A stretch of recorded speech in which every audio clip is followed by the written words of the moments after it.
Hi friends, welcome to Shri Kannada YouTube channel. Sharada serial ಇವತ್ತಿನ ಸಂಚಿಕೆಯಲ್ಲಿ ಏನಾಗ್ತಿದೆ ಅಂತ ನೋಡೋಣ ಬನ್ನಿ. ನೀವೇನಾದರೂ ನಮ್ಮ ಚಾನಲ್ನ ಫಸ್ಟ್ ಟೈಮ್ ನೋಡ್ತಾ ಇದ್ದರೆ ದಯವಿಟ್ಟು ಸಬ್ಸ್ಕ್ರೈಬ್ ಮಾಡ್ಕೊಳ್ಳಿ. ಸಬ್ಸ್ಕ್ರೈಬ್ ಮಾಡ್ಕೊಂಡು ತಪ್ಪದೇ ಬೆಲ್ಲೈಕಾನ್ ಕ್ಲಿಕ್ ಮಾಡಿ. ಶಾರದಾ ಜ್ಯೂಸ್ ಕೊಟ್ಬಿಟ್ಟು ಹೋಗ್ತಾ ಇರ್ತಾಳೆ. ಶಾರದರು ನಿಮಿಷ ನಿಂತ್ಕೊಳ್ಳಿ ಅಂತಾನೆ ಸಿದ್ದು. ಆವಾಗ ಏನು ಸಿದ್ದು ಸರ್ ಅಂತ ಕೇಳ್ತಾ ಇರ್ತಾಳೆ. ಆವಾಗ ನೀವು ಅಜ್ಜಿ ಜ್ಯೂಸ್ ಕೇಳಿದ್ರು, ನೀವು ಯಾಕೆ ಅವ್ರಿಗೆ ಜ್ಯೂಸ್ ಕೊಡಲಿಲ್ಲ, ಅವ್ರು ಯಾಕೆ ಜ್ಯೂಸ್ ಬೇಡ ಅಂತ ಹೇಳ್ಬಿಟ್ಟು ಹೊಂಟೋದ್ರು ಅಂತ ಕೇಳ್ತಾ ಇರ್ತಾರೆ. ಆಗ ನಾನು ಜ್ಯೂಸ್ ಮಾಡಿಕೊಡೋಣ ಅಂತಲೇ ಇದ್ದೆ, ಅವರೇ ಜ್ಯೂಸ್ ಬೇಡ ಅಂತ ಹೊಂಟೋದ್ರು ಸರ್ ಅಂತ ಹೇಳ್ತಾಳೆ. ಅವರು ಯಾಕೆ ಹಿಂಗೆ ಬಿಹೇವ್ ಮಾಡ್ತಿದ್ದಾರೆ ಇವರು ಅಂತ ಸಿದ್ದು ಯೋಚನೆ ಮಾಡ್ತಿರ್ತಾನೆ. ಸರಿ ಸರ್, ನನಗೆ ಕೆಲಸ ಇದೆ ಒಳಗಡೆ ಅಂತ ಹೇಳ್ಬಿಟ್ಟು ಅವಳು ಹೊಂಟೋಗ್ಬಿಡ್ತಾಳೆ. ಆವಾಗ ಅಲ್ಲೇ ಅವ್ರ ಅಜ್ಜಿ ನಡ್ಕೊಂಡು ಹೋಗ್ತಾ ಇರ್ತಾರೆ, ಪಾರಿಜಾತ್ ಅವರು. ಅಜ್ಜಿ ಅಂತ ಕರೆದ್ಬಿಟ್ಟು ಹೋಗಿ ಮಾತಾಡ್ಸ್ತಾನೆ. ಅಜ್ಜಿ, ನಿಮಗೆ ಜ್ಯೂಸ್ ಅಂದರೆ ತುಂಬ ಇಷ್ಟ ಅಲ್ವಾ, ಯಾಕೆ ನೀವು ಜ್ಯೂಸ್ ನೀಸ್ಕೊಳ್ಳಿಲ್ಲ, ಜ್ಯೂಸ್ ಬೇಡ ಅಂತ ಹೇಳ್ರಿ ಅಂತ ಕೇಳ್ತಾ ಇರ್ತಾನೆ.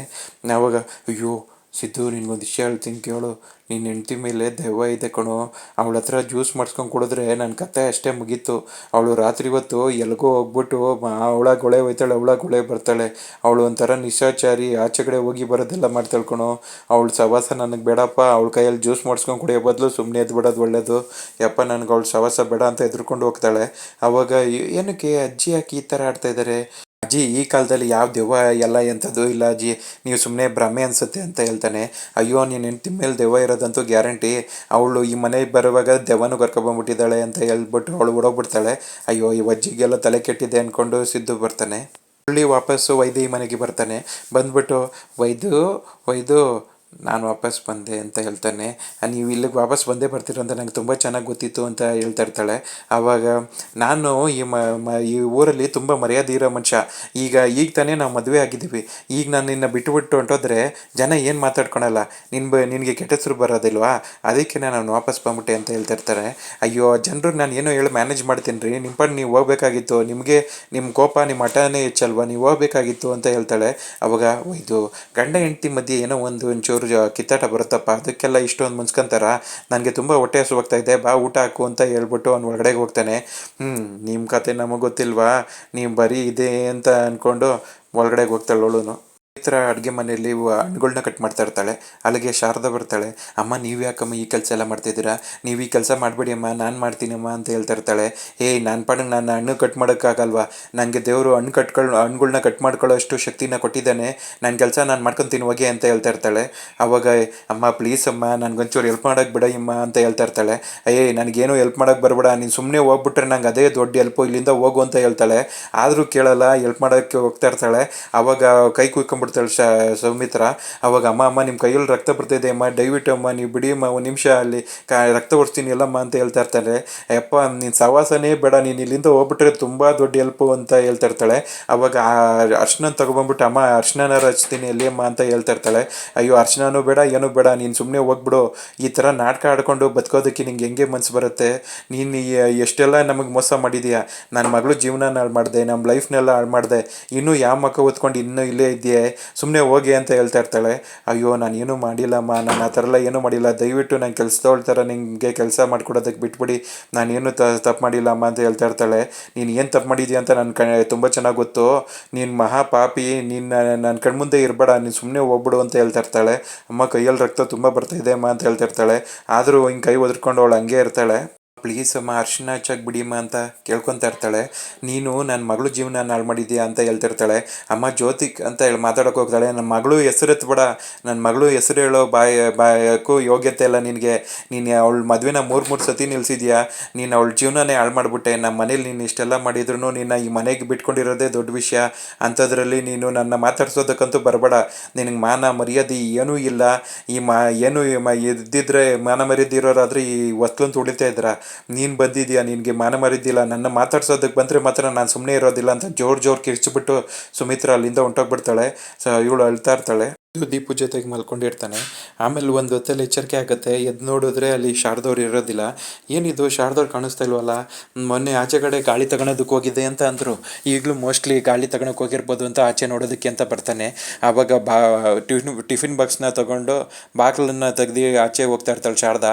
ಆವಾಗ ಅವನು ಓಡಿ ಬಂದು ನೋಡ್ತಾನೆ.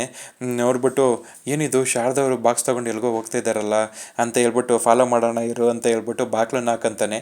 ಬಾಗಿಲು ಹಾಕೊಂತಿದ್ದಂಗೆ ಸದ್ದಾಗುತ್ತೆ. ಶಾರದಾ ಹಿಂದೆ ತಿರುಗಿ ನೋಡ್ತಾಳೆ. ಆವಾಗ ಹೋಗಿ ಕಾರ್ ಹತ್ರ ಉಚ್ಕೊಂತಾನೆ. ಆವಾಗ ಸೈಲೆಂಟಾಗಿ ಇನ್ನೊಂಚೂರು ಮುಂದಕ್ಕೆ ಹೋಗ್ಬಿಟ್ಟು ಗೇಟ್ನ ಹಾಕ್ತಾ ಇರ್ತಾಳೆ. ಗೇಟ್ನ ಹಾಕ್ಬಿಟ್ಟು ಅವಳು ಮುಂದೆ ಹೋಗ್ತಾಳೆ. ಇವನು ಗೇಟ್ ಓಪನ್ ಮಾಡಿಬಿಟ್ಟು ಇವನು ಆಚೆ ಹೋಗ್ತಾನೆ. ಅವ್ನು ಫಾಲೋ ಮಾಡ್ಕೊಂಡು ಹೋಗ್ತಾ ಇದ್ರೆ ಹಿಂದೆಗಡೆ ಅವಳಿಗೆ ಯಾರೋ ಬರ್ತಾ ಇರೋ ಥರ ಫೀಲ್ ಆಗುತ್ತೆ. ಆವಾಗ ಹಿಂದೆ ಇಮಿಡಿಯೇಟ್ಲಿ ಉಚ್ಕೊಂಡ್ಬಿಡ್ತಾನೆ. ಅವಳು ಹಂಗೇನೆ ಫಾಲೋ ಮಾಡ್ಕೊಂಡು ಒಂದು ಪಾಳು ಮನೆ ಹತ್ರ ಹೋಗ್ತಾರೆ. ಡೋರ್ ಓಪನ್ ಮಾಡಿಬಿಟ್ಟು ಒಳಗಡೆಗೆ ಹೋಗ್ತಾಳೆ. ಒಳಗಡೆಗೆ ಹೋಗಿ ಏನಕ್ಕೆ ಶಾರದವ್ರು ಈ ಮನೆ ಹತ್ರ ಬಂದರು, ಮನೇಲಿ ಏನಾದ್ರೂ ಅವ್ರ ಅಮ್ಮ ಇರ್ಬೋದಾ, ಅವ್ರ ಅಮ್ಮ ಅವ್ರು ಇಲ್ಲಿದ್ದು ನಮ್ಗೆ ಯಾರಿಗೂ ಏನೂ ಹೇಳ್ದಿರೋ ಸಂದರ್ಭ ಇದ್ದು ಆಮೇಲೆ ಹೇಳೋಣ ಅಂದ್ಕೊಂಡಿದ್ದಾರ. ಶಾರದವ್ರು ಆ ಥರ ಎಲ್ಲ ಮಾಡೋದಿಲ್ಲ, ನೋಡೋಣ ಇರು ಅಂತ ಹೇಳ್ಬಿಟ್ಟು ಅವನು ಬಾಗಿಲು ತೆಗೆದ್ಬಿಟ್ಟು ಒಳಗಡೆಗೆ ಹೋಗ್ತಾನೆ. ಜೊತೆ ಮತ್ತು ಜ್ಯೋತಿಕ ಇಬ್ಬರು ಮಲ್ಕೊಂಡಿರ್ತಾರೆ. ಆಗ ತುಂಬ ಗಾಳಿ ಬರ್ತಾ ಇರುತ್ತೆ. ಕಿಟಕಿಗಳು ಟಪ್ ಟಪ್ ಅಂತ ಹೊಡ್ಕೊತಾ ಇರುತ್ತೆ. ಅಯ್ಯೋ ಗೋಲ್ಡಿ ಅಂತ ಎದ್ದೇಳಿಸ್ತಾಳೆ. ಯಾಕೆ ರಾಣಿ ನಿದ್ದೆ ಬರ್ತಾ ಇಲ್ಲ ಅಂತ ನನ್ನ ರೂಮಿಗೆ ಬಂದ್ರಿ, ಇವಾಗ ನೋಡಿದ್ರೆ ನನಗೂ ನಿದ್ದೆ ಮಾಡೋದಕ್ಕೆ ಬಿಡ್ತಾ ಇಲ್ವಲ್ಲ ಅಂತ ಕೇಳ್ತಿರ್ತಾಳೆ. ಇಲ್ಲಿ ನೋಡು ಗೋಲ್ಡಿ, ಕಿಟಕಿ ಟಪ ಟಪ ಅಂತ ಹೊಡ್ಕೊತಾ ಇದೆ ಅಂತ ಹೇಳ್ತಾಳೆ. ಅಯ್ಯೋ ಗೋಲ್ಡಿ, ಅಲ್ಲಿ ಆಚೆಗಡೆ ಗಾಳಿ ಇದೆ, ಗಾಳಿ ಇರೋದ್ರಿಂದ ಲಪ ಟಪ ಅಂತ ಹೊಡ್ಕೊಳ್ಳುತ್ತೆ, ಅದಕ್ಕೆ ಯಾಕೆ ನೀವು ತಲೆ ಕೆಡ್ಸ್ಕೊತೀರಾ, ಸುಮ್ಮನೆ ಮಲ್ಕೊಳ್ಳಿ ಅಂತ ಹೇಳ್ತಾಳೆ. ಅಯ್ಯೋ ಗೋಲ್ಡಿ, ನಮ್ಮಪ್ಪ ನನಗೆ ಒಂದು ಕತೆ ಹೇಳ್ತಾ ಇದ್ರು, ಈ ದೆವ್ವಕ್ಕೆ ನಿದ್ದೆ ಬರಲ್ವಂತೆ, ನಿದ್ದೆ ಮಾಡ್ತಾ ಕಂಡ್ರೆ ಅದು ಕೋಪ ಜಾಸ್ತಿ ಅಂತೆ, ಅದಕ್ಕೆ ಅದು ಎಲ್ಲರ ಮನೆ ಹೋಗಿ ಟಪ್ ಅಂತ ಹಿಂಗೆ ಹೊಡಿತಾ ಇರುತ್ತಂತೆ. ಆ ಥರ ನಮ್ಮ ಮನೆಗೂ ದೆವ್ವ ಇರಬೇಕು ಅಂತ ಹೇಳ್ತಾ ಇರ್ತಾಳೆ. ನಮ್ಮ ಮನೆಗೆ ದೆವ್ವನೂ ಇಲ್ಲ ಎಂಥದ್ದು ಇಲ್ಲ, ಸುಮ್ಮನೆ ಮನೆ ಕಳಿಗೆ ರಾಣಿ ಅಂತ ಹೇಳ್ತಾ ಇರ್ತಾಳೆ. ಅಯ್ಯೋ ದೆವ್ವ ಆ ಶಾರದನ ಹತ್ರ ಇದೆ. ಆ ಶಾರದಾ ರಾತ್ರಿ ಹೊತ್ತು ಅವಳಾಗೋಳೆ ಆಚೆ ಹೋಗ್ತಾಳೆ, ಆಚೆಯಿಂದ ಒಳಗಡೆಗೆ ಬರ್ತಾಳೆ. ಅವಳು ನಿಶಾಚಾರಿ, ಅವಳೇ ಅವಳು ಮನೆಗೆ ಬರ್ಬೇಕಾದ್ರೆ ದೆವ್ವಗಳನ್ನೂ ಸೇರಿಸಿ ಕರ್ಕೊಂಡ್ಬಂದ್ಬಿಟ್ಟಿದ್ದಾಳೆ ಕಣೆ ಅಂತ ಹೇಳ್ತಿರ್ತಾಳೆ. ಯಾವ ದೆವ್ವನೂ ಇಲ್ಲ ಏನೂ ಇಲ್ಲ, ಸುಮ್ಮನೆ ಮಲ್ಕೊಂಡ್ರೆ ಸರಿ, ನಂಗೆ ನಿದ್ದೆ ಬರ್ತಾ ಇದೆ ಅಂತ ಹೇಳ್ಬಿಟ್ಟು ಅವಳು ತಿರ್ಗಿ ಮಲ್ಕೊತಾಳೆ. ಜೊತೆ ಹಾಗೆ ಉಳ್ಕೊಂಡಿರ್ತಾಳೆ. ತಿರ್ಗಾ ಡೋರ್ ನಾಕ್ ಆಗೋದು ಕೇಳಿಸುತ್ತೆ. ಅಯ್ಯೋ ಗೋಲ್ಡಿ, ದೆವ್ವ ಡೋರ್ ತರ್ತಾ ಇದೆ ನೋಡಿ ಅಂತ ಹೇಳ್ತಾಳೆ. ಅಯ್ಯೋ ಯಾವ ದೆವ್ವನೂ ಇಲ್ಲ ಗಾರೆ, ನೀ ಸುಮ್ಮನೆ ಮಲ್ಕೊಳ್ಳಿ ಅಂತ ಹೇಳ್ತಿರ್ತಾಳೆ. ಮತ್ತೆ ಡೋರ್ ತಟ್ತಾ ಇರೋ ಸದ್ದು ಕೇಳಿಸುತ್ತೆ. ಹೋಗಿ ಅವ್ರ ಅಪ್ಪ ಅಮ್ಮ ಇಬ್ಬರೂ ರೂಮಲ್ಲಿ ಇಲ್ಲ ಅಂತ ಭಯ ಆಗಿರುತ್ತೆ. ಅವಳು ಬಂದು ಜ್ಯೋತಿಕನ ಹತ್ರ ಮಲ್ಕೊಳ್ಳೋಣ ಅಂತ ಡೋರ್ ತಟ್ತಾ ಇರ್ತಾಳೆ. ಅಯ್ಯೋ ಗುರಾನಿ, ಯಾರೋ ಬಂದಿದ್ದಾರೆ, ನಾನು ಹೋಗಿ ತೆಗಿತೀನಿ, ಒಂದು ನಿಮಿಷ ಇರ್ರಿ ಅಂತ ಹೇಳ್ತಾಳೆ. ಅಯ್ಯೋ ಗೋಲ್ಡಿ, ದೆವ್ವ ಇರುತ್ತೆ ಗೋಲ್ಡಿ, ತೆಗಿಬೇಡ ಬಾಕ್ಲನ್ನ ಅಂತ ಹೇಳ್ತಿರ್ತಾಳೆ. ನಿಮ್ಗೊಂದು ಅಂತ ಹೇಳ್ಬಿಟ್ಟು ಅವಳು ಹೋಗಿ ಬಾಕ್ಲು ತೆಗಿತಾಳೆ. ತೆಗೆದು ನೋಡಿದ್ರೆ ಅಲ್ಲಿ ದೀಪು ಇರ್ತಾಳೆ.